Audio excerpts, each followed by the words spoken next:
This is the glass frog, a small rainforest amphibian famous for its nearly transparent skin.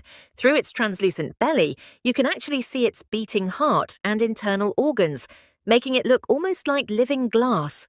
These frogs are usually bright green on top, helping them blend perfectly with the leaves where they rest. Most species live in the humid forests of Central and South America, often staying close to streams and rivers. Males guard the eggs laid on leaves hanging above the water, protecting them from predators until they hatch. When the tadpoles emerge, they drop straight into the stream below to continue their development. Despite their delicate appearance, glass frogs are resilient survivors in the dense tropical rainforest.